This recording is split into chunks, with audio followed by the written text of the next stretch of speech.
Dwayne Cofield, aka the Motivated Marketer, back with another installment in our Drug Dealers to Businessman series. This is part two. They do not play by the same rules. So, one thing as you're making your transition into a legitimate business, you have to realize that the people are not playing by the same rules. When you're drug dealing, you have to protect yourself. You ride around usually with a pistol. Your house usually has a lot of guns. You have a lot of protection around. You're really secretive. Your attitude has to be a certain way to where you don't really tolerate too much. You don't trust a lot of people. And that was one of the hardest things it was for me to overcome, was the trust factor. Is you're wondering why people ask you questions. People just may be curious, and you can't tell them, man, you stay out of my business, as you would if you were on the streets. These people are legitimately just trying to figure out a little bit about you. So it's a little bit different. You can't stand up or get in someone's face and be intimidating. There are a lot of laws that you have to protect yourself from, that because you're making a lifestyle change, that you're going to have to make these adaptations and be aware of the energy, the perception that people have of you. You're going to have to really tone it down and make those adjustments. So I highly encourage you guys to really look at that and understand what rules they play by. When you go to prison, what do they say? The pen is mightier than the sword.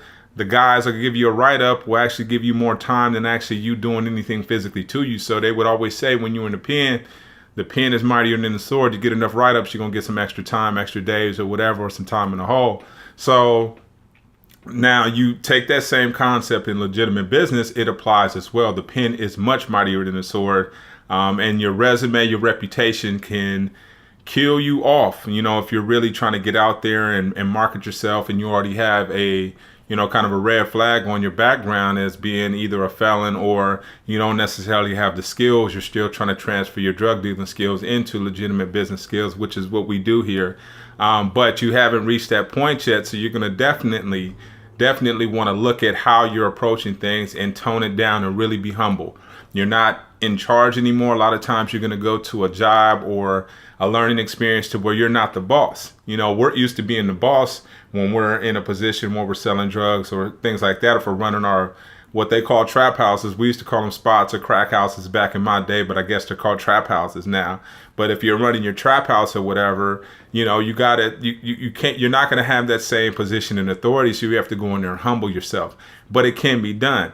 The fact that you already have leadership skills, meaning that you know how to run an operation, run a team. If you had workers under you, you had people that were serving up under you, you already show leadership skills. So if there's a job position that says, do you have leadership skills? Have you ever ran a team?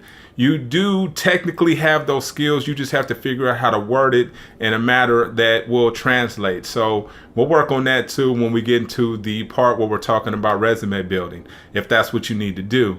I had to really, really build my resume when I was in college. So I took advantage of every leadership position that was available. And that was a huge advantage for me, because I didn't have the job experiences that everybody else had when they were 16 or 17 years old.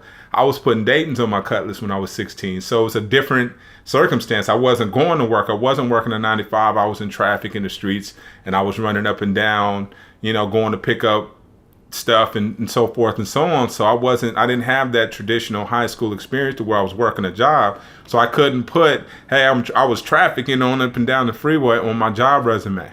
So I had to figure out how to transfer those skills and make them really, really applicable. So that's what we're going to talk about. And again, back to the original concept is, it's not the same rules. So just make sure that you understand that. A person that I read about who was trying to get in the game, he actually grew up in the same area of San Diego that I grew up in. I grew up in Southeast San Diego, and there was a guy named Jeff Henderson, who I didn't find out till later. He started describing some of the same areas, the same people we knew and all this stuff. And I'm like, man, that's crazy. And then come to find out he grew up right in the same area, and he was doing a lot of trafficking and so forth. And he changed his life around, and he's got a book out. So even those guys who were thinking about going after, chef, if you're looking at cooking or you learn how to cook a skill, and you're seeing a lot of these guys like the Trap Kitchen or All Flavor No Grease, these guys that are cooking on the streets of LA, you might want to check out this book called Cooked by Jeff Henderson. And it's called From the Streets to the Stove, from Cocaine to Foie Gras. And it's an amazing book. He talks about he ended up being the head chef at the Bellagio in Las Vegas. And make sure you guys get that again, Jeff Henderson. And he actually had a show, I believe it was on the Food Channel or Bravo, where he actually was trying to transform individuals into becoming chefs. So shout out to Jeff Henderson. He's done some amazing things. Hopefully he's still out there. I think he does some speaking. But look him up if you're looking for inspiration from a cooking perspective. He is amazing, man. So check him out. But back to the original subject, we're going to tie it in and wrap it up, man. Make sure that you understand that the rules are not the same. They don't play by those same rules, so you're going to have to tone it down.